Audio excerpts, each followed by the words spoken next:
Mgogoro mkubwa sana katika kijiji chetu cha Sikaungu na kata ya Msanda Muungano. Mheshimiwa, ilikuwa Novemba 6 mwaka 2023. Watu wangu watatu wakiwa mashambani kwao walipigwa risasi na walinzi wa Efata. Mheshimiwa, mgogoro huo ulienda ukapelekea paka kamati ya bunge iliyoundwa na spika wa bunge Alson Tulia ikafika kijijini kwangu Sikaungu. Ilikuwa tarehe 27 Julai 2024. Mheshimiwa, kamati ile maalum ya bunge ilikuwa ikiongozwa na mwenyekiti wake ambaye alikuwa Profesa Shukuru Mwanya. Profesa Shukuru Mwanya alichukua maelezo kutoka kwa wananchi, kero zao zote, wale waliolawitiwa, waliobakwa na waliopigwa risasi. Alisema hivi, mimi sikuja kutatua mgogoro, nimekuja kuchukua habari hizi ili niipelekee serikali. Ni kweli kabisa, alichukua mambo yote mpaka akarudisha bungeni. Mheshimiwa Waziri Mkuu, bunge lilipokea mawazo yale yote ambayo kamati iliyafanya. Tena walimkabidhi waziri mkuu ambaye alikuwa Kassim Majaliwa. Mheshimiwa Waziri, tulitulia kimya. Baadaye ilipofika tarehe 14 mwezi wa kwanza 2025, alikuja waziri wa ardhi Deogratias Ndejembi kijijini kwangu Sikaungu. Mheshimiwa, alisema hivi, na mimi nimekuja kuziridhisha nione pale kamati ya bunge ilipofikia. Aliwaona wale watu waliopigwa risasi na watu wakimama waliobakwa, na wao aliwaona kabisa.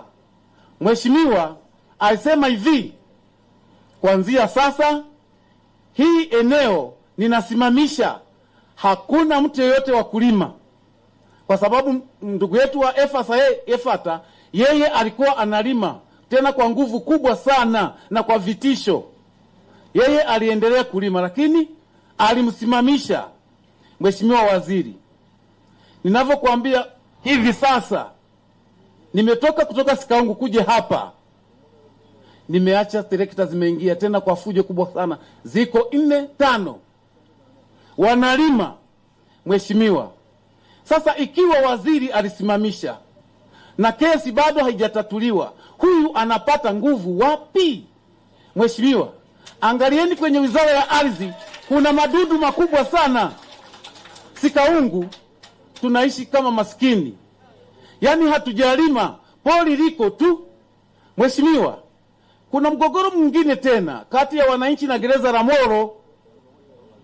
Mheshimiwa, gereza la Moro tangu mwaka 95 imekuwa ni ugomvi na wananchi wa kijiji cha Sikaungu. Mheshimiwa, paka ilipelekea mwaka 2019 alikuja waziri wa mambo ya ndani Kange Rugora, baada ya kusikia kwamba mashamba ya wananchi yanakatwa na mkuu wa gereza. Kila tukilima anakata mazao yetu, kila tukilima anakata mazao yetu. Ndipo alipokuja rasmi 2019. Alisema hivi, kwani hizo ekari ambazo gereza wanasumbuana na wananchi ziko ngapi? Alisimama waziri wa ardhi, alikuwa nani, Kevin, alisema hivi ni 495. Waziri aliamuru kwamba kuanzia sasa hizo ekari wananchi waanze kuzitumia. Tulianza kuzitumia kama kawaida, lakini baada ya miaka 3 tulizuia na mkuu wa gereza. Mkuu wa gereza akasema kwamba mlipewa lakini hamuna barua.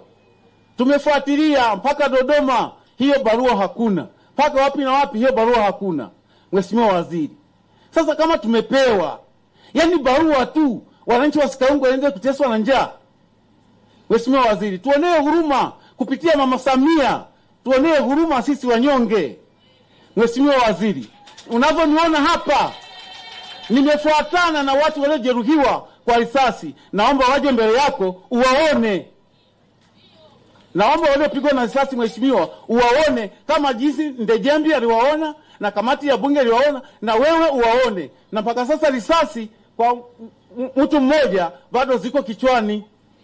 Tunaye ni mgonjwa na mwingine tumbo lisakumuliwa, mwingine paja, wanaishi ni kwa msaada. Haya, asante. Wawe pembeni, nitawaona wakati natoka. Wekeni tu hapo pembeni, nitawaona. Haya, mwingine.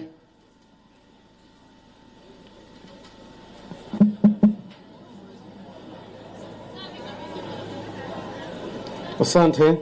Kwa majina